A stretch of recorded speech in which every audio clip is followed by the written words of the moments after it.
everyone, and welcome to Making Crafts with MidPointe. My name is Miss Paige, and I'm so excited to show you an awesome craft today. Today, we will be making bookworm bookmarks. This is a perfect little craft for you to use for your library book. So let me show you how it works, and first we'll start off by going over all of the materials that you're going to need. So most importantly, you're going to need to draw a little worm. You can either find a print online that you like and print it out, or like I did, I drew my own worm. He can be as wiggly or as straight as you want, up to you. And then make sure you also have two little circles for his eyeballs at the end. So there's our little worm body. The other parts you're going to need are some recycled paper. You can either use construction paper, or you can use some scrapbook paper, or you can even just use regular printer paper, and you can use some markers or crayons to color it however you would like. And then the body of our bookmark is going to be a rectangle. So you can pick any color you would like, and again, you can use printer paper and color it, you can use scrapbook paper, or you can use construction paper. So the only other materials you'll need are the markers, like I said, a glue stick, and some scissors as well. So the best way to get started is to select your colors here, your strips of paper. Once you have your worm all drawn out here, then you can take some of your strips of paper, and this is important, you have to make sure that you glue these papers down first before you cut out your worm. So I'm just going to pick a couple that I like. I'm going to take my glue stick here, and it's up to you. You can either glue your whole worm all at once or glue strip by strip, whatever works easiest for you. So go ahead and cover him with glue. Pick out your little recycled paper strips and just stick them on however you would like. You can do any order. You can do rainbow. You can do all the same color. It's up to you. And you can also put them as close to each other or as far apart as you would like, however you want.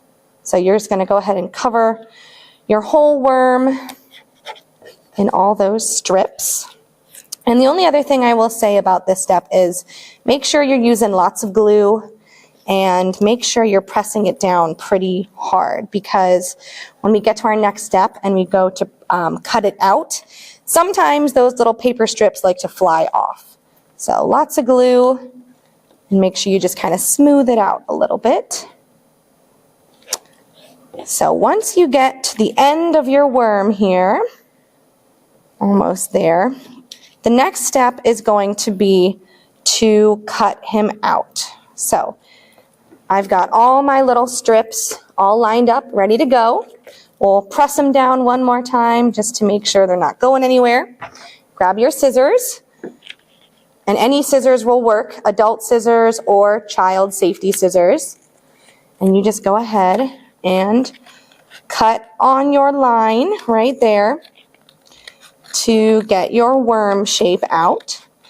Now, if you notice that it's a little difficult to see where your line is to cut, a trick I learned is you can flip it over, and I don't know if you can really see, but in person you can, that line is also visible on the back.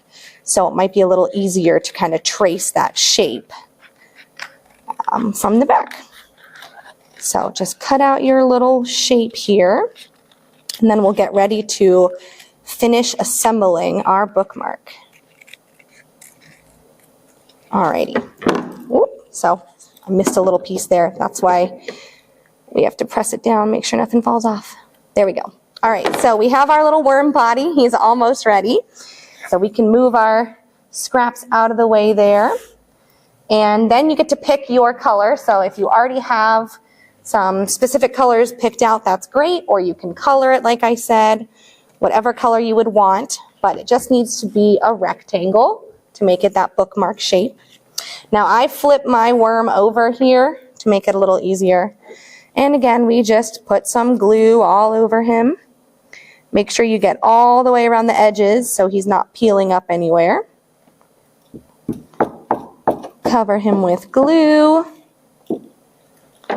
Then you can place him on your bookmark and smooth him out. And then there he goes. Last step though is our eyeballs. So you can either add googly eyes if you have that at home. You can draw your eyes right on there. Or I liked the look of these big circles. So this is where your markers come in. You can pick any colors you want. You can just give him some eyes. Color those in really quick. And you can get really creative with this. You can do any sort of design you want. Different colors, or just your basic eyeballs. And just like before, we're going to take our scissors, cut those out, and then we will put our final worm together.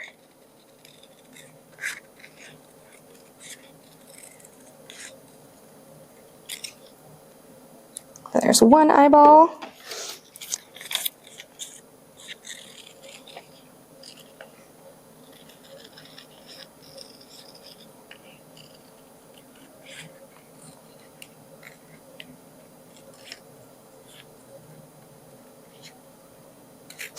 And two, and then last step, we just need a little bit of glue to stick those on. So just like before, turn it over, put some glue on there, and then however you would like to design his eyeballs, it's up to you. You just stick it on. So you can give him kind of a silly face if you want to change up the angles there, or you can make him look like mine. But that is your finished project. So now you've got a little bookworm. He can live inside one of your library books or one of your books from home, but he will help you keep track of your pages so you don't get lost. Thank you guys for joining me for Making Crafts with MidPointe. See you soon.